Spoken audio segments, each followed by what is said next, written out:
makes sense. It does. We just had a shooting in Uvalde where a kid used an AR-15 to massacre children. And then you had a bunch of cops who were scared to deal with that individual because he had an AR-15 apparently. So for whatever what, reasons, man? they're Like, saying y'all all had bullets. Y'all all had bullets. You got your pistols, whatever the case may be. Shoot him, bruh. He is killing kids. Just shoot that person. They're killing kids. And you're a cop. Shoot him. What you scared of? Oh, I mean, I can understand you being scared, but you still gonna have to come out of that and freaking and do what you gotta do. Yeah, I don't get that, man. I mean, I get it, but still, like, you don't just bow down and not do anything. You're a cop. You have a gun too. Shoot. And see, I was gonna say, regardless, man, even if I have a pistol and they have an AR-15, I could still do something. To me, there's an enemy and there's a bunch of us good guys. Let's freaking go. We all got pistols. He got an AR-15, but we're there and we got something we can do. You know what I'm saying? Self-defense is not a sporting competition. It's a matter of life and death. Yeah. And when it comes to something as finite as life, no, I don't want it to be fair. I want it to be so lopsided that I'm cheating. It's not a boxing match. What people tend to forget is that when you're dealing with the self-defense situation, you're already behind the 8 ball. You're talking about a person who has had the time to think about what they were going to do. Yep. They had the time You're to just sit reacting. and pick your most vulnerable moments. You have to react to it. They are acting towards you. Come on, man. So understanding that, the AR-15 doesn't even make it equal. It just makes it a little bit better of an opportunity for them to defend themselves against this criminal who already has the advantage. I want you to think about the kids who were in Uvalde and the teachers that were in that school. Yeah. They had no idea what was about to happen to them. They were literally just going on with their day, and boom, a guy walks in with an AR-15 and starts shooting. I can't think of a bigger disadvantage than that. Yeah, most definitely. So definitely. if I then am a resource officer and I have to go and handle this situation, and now I know I have to deal with somebody who's using an AR-15, I don't want to go in there with a handgun. Exactly. I want to go in there with an AR-15. Or better. It's no different than anything else in life when it comes to trying to be the best at it. I want the best tools possible to get the job done. I don't want the worst tool possible. And I think one of the fundamental problems when you have stories like this, where you have these school districts who actually provide firearms for resource officers, and in this case, AR-15s, I think people are thinking, oh, well, they're just going to walk in there and just hand them an AR-15 and say, here you go, protect the school. They're going to have to provide some kind of training. You know what I'm saying? There's going to be classes. Look, this is how you freaking load the weapon. This is how you unload it. This is how you keep it safe. This is how you hold it. All that kind of stuff, man. This is how you orient yourself when you have this. There's going to have to be some kind of training, which is, it's a given. You know what I'm saying? And I'm not saying don't put them in schools, because then you're going to have to train these people up. Like, that's what's freaking required to freaking do it. You have to. It's just what has to be done. Sarah said people blindly say no guns for school staff because they don't want a shooting gallery. But that's not far off from where we are at now. Of course, if they have a Mark 19, I want a tank. Okay. That's for school resource officers. Then Defiantance, you're making a freaking valid point. I have a battle buddy. He was on his way to he was pretty successful, but he was on his way to being a real successful soldier. But I think he got injured and he ended up getting out of the military. But now he's doing his thing. This is my battle buddy. His name is Tony Triplett. Anthony Triplett, Tony Triplett. But he goes and he stands watch out in front of the schools, man. Right here. Let's check this one out. He does a veteran overwatch at the schools. Never fucking apologize for being yourself. If people don't like how you act, how you look, how you speak, that just means those aren't your fucking people. Don't change who you are to match your surroundings. Pick better fucking surroundings and be yourself. Yeah, but I always told him that I was gonna give him a big shout out and kind of promote him a little bit if I could. But this is my dude right here on TikTok. His name is AntTrip7. I just call him Trip, or I call him Tony because I know him like that. But he's one of my battle buddies, my old battle buddy, veteran battle buddy. Like I said, he was a really good soldier while he was in. But he goes and does the veteran overwatch. This is what Defiance is talking about in the chat. Veterans for resource officers. See, he does the veteran overwatch stuff, man. He's right here doing the Veterans Overwatch. Allinthedays.com is his website. For a minute, he was doing a lot of podcasts. And his dog doing a Veteran Overwatch here. Yeah, so that was my buddy. That was my buddy Triplet doing his Veteran Overwatch, and that's what Defiance was talking about. Having a veteran get out there and you know, be the resource officer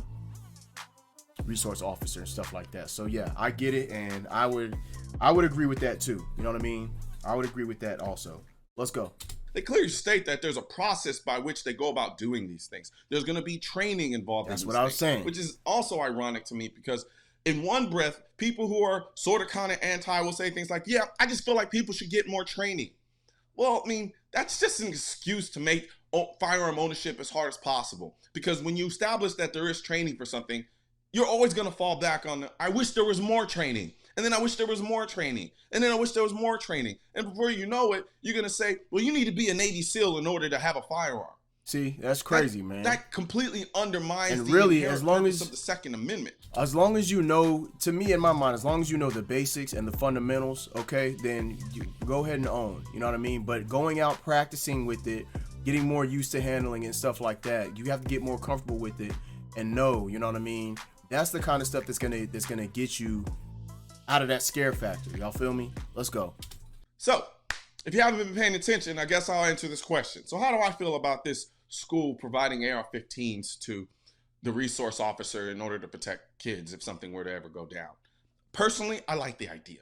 But that's because I'm a realist. I don't think we can virtue signal our way to safety. I don't think we can create a utopia where nothing happens. This is about hardening our schools. And if that means that I have to have resource officers with AR-15s, so be it. Okay. We protect AR-15s with the most important people in this country. We protect AR-15s with the most important buildings in this country. We we use AR-15s to protect all the things we consider important. But when it comes to our kids, oh by God, Jilly, oh my, we cannot protect our kids with AR-15s or guns. And then you have people in homes, you have people in their house, in their own homes. They own guns to protect their kids, but now I doubt that they would be the ones to say, don't take guns to the schools to protect the children that way. Y'all feel me? So what I want to do now, y'all, I'm going to get into the little conversation that we had on my Discord here. All right, just so y'all can see. It's only 2 people talking, but there is a little bit of traction. All right, so big shout out to Gallahan for, you know, requesting the video. He put the hashtag SFAMreact and he put the link to the video up here. He said, what lengths would you go to protect the young ones in the school? Events like Columbine, any other school shootings, right? RGR1VD says, I'd post armed vets up. Granted, we can provide, we're level-headed enough to handle it. And see, that wouldn't be a bad thing. That wouldn't be a bad thing at all. You already have some people who are stepping up, just like my homie Trip, who's stepping up and doing his thing to help him to protect the schools, man. Veteran Overwatch is what they call it, right?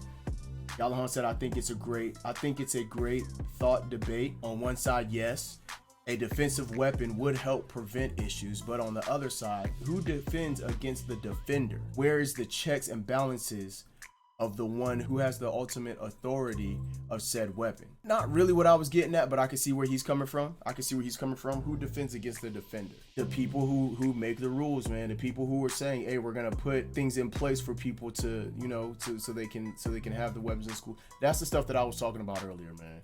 Sometimes you have to go on blind faith. No different than what we did during our respective enlistments.